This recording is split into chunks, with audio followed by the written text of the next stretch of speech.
je me présente, je m'appelle Quentin, j'ai 15 ans, je vis en Normandie, près de Rouen. Donc comme vous pouvez le voir, c'est pas facile tous les jours, hein, parce que t'as vu ce putain de temps de merde. On peut même pas faire un foot entre potes. Putain.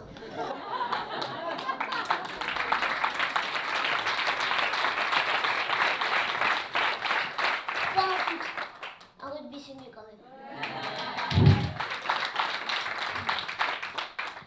Donc comme vous pouvez le voir, j'ai un handicap, je suis atteint de la maladie de Marfan et du syndrome de Leydig.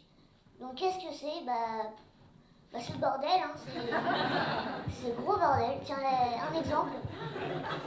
L'année dernière, je me suis fait opérer du cœur. Et donc je vais voir le chirurgien pour la consultation, tout ça. Et là, je lui dis, tiens, qu'est-ce que tu vas faire quand tu vas être à l'intérieur?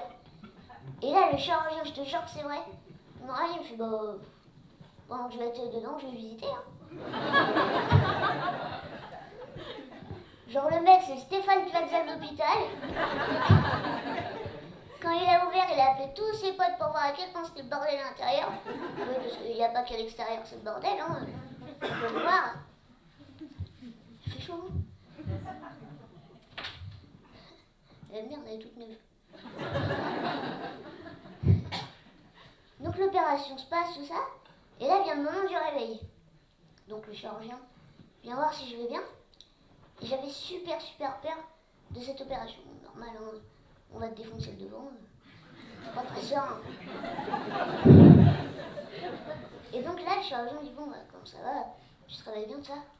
Et là, je le regarde comme ça et je fais, t'as vu, je suis même pas... Ouais, je suis défoncée quand je me réveille, alors je parle comme je peux, hein. T'as vu, je suis même pas mort d'abord. Et là, je te jure, c'est une histoire vraie. Le chirurgien me regarde comme ça, il me fait, bon, heureusement, sinon, bonjour la paperasse, hein.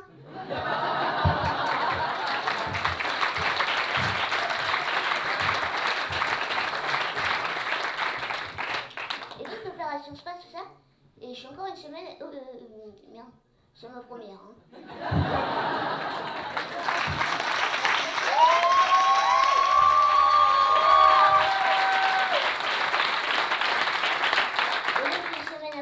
À l'hôpital, et là je reçois un appel de l'émission Voyage en terre inconnue. Tu sais, l'autre con qui bouffe des araignées là. Voilà, celui-là. Je sais pas comment il s'appelle, on s'en fout. Et il m'a demandé s'il pouvait visiter l'intérieur. Non, mais pour que tu vois à quel point c'est le bordel, hein. On dirait un Rubik's Cube. Même le champion du monde, il m'a regardé, il fait non. Je fais rien pour toi. Et donc bon, quand tu me regardes, tu vois que la bête de bonhomme quand même. Hein. Regarde ça. Oh Bobby. Bon. Oubliez Bobby, il dort. Et donc du coup je me pose une question, je me suis posé une question, comment j'ai fait pour être le spermatozoïde le plus rapide? Voilà. Ouais.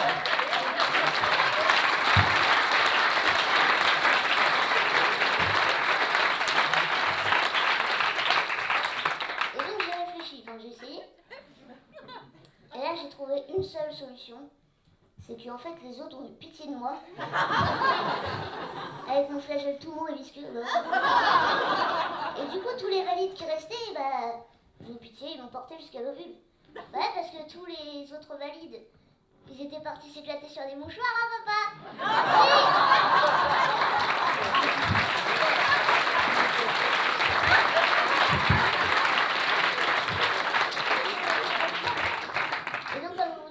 C'est pas facile tous les jours avec les rendez-vous fréquents à l'hôpital, tout ça.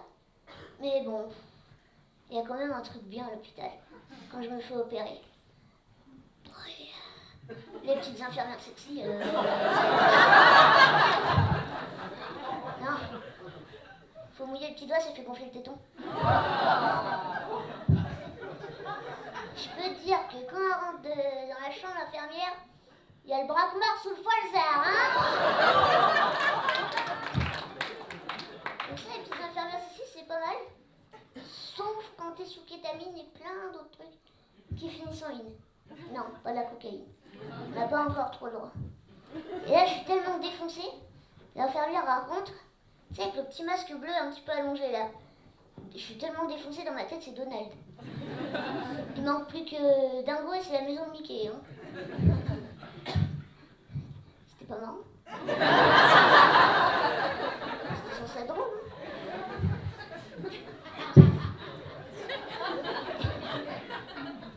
Et donc, il n'y a pas qu'à l'hôpital que c'est dur.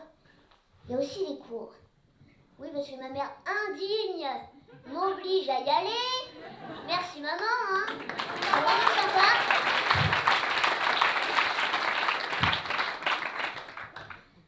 Et donc pendant les cours, un jour j'avais une interro. En maths, tout ça, banal. Et on avait 20 angles. Et on devait les mesurer. Pour dire si c'était angle droit ou pas. Donc moi, comme un con, j'ai oublié mon équerre. Voilà.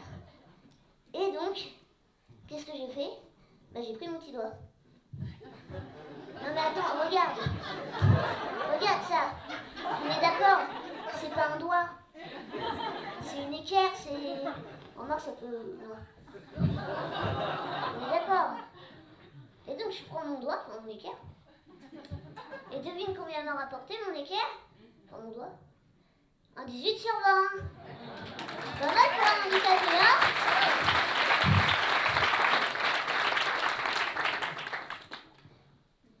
Et donc, je réussis les balles, tout ça. Et au lycée, il y a aussi le tiers-temps. Pour les gens qui ont un peu de mal, tout ça. Et le tiers-temps, pour ceux qui ne savent pas, c'est... normalement, un contrôle, ça dure 1 heure. Et là, on m'en rajoute une pour que je puisse mieux le faire. Et déjà, je galère pendant 1 heure, alors là, tu me rajoutes une deuxième. C'est mort. Tu ressors, t'as l'impression que t'as fait le Vietnam. Hein. Tu sais, t'es à la fin de la première heure, t'es comme ça, tu prends ton pouls, ouais, tu vérifies si t'es pas mort. Tu fais 1, 2, 3, oh putain, encore 1 heure. Comme Céline Dion.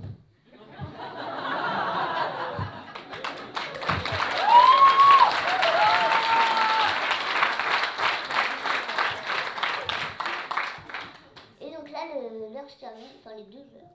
Les 2 heures se terminent et mon AVS me dit tiens, si tu veux, on peut faire 1 heure de devoir en plus. Non. Non, j'ai pas envie parce que je me réponds même pas. Je réponds même pas, je me casse. Hein. Il est fou quoi. En plus, c'était l'heure de la branlette.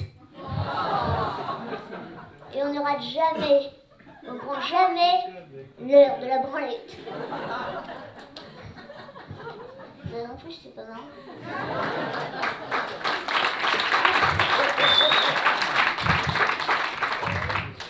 Et donc, je rentre chez moi, je commence à... Voilà, hein, je te passe les détails. Et là, j'entends ma mère à côté, dans la chambre d'à côté, qui fait « Hey, Quentin, c'est quoi ces bruits bizarres ?»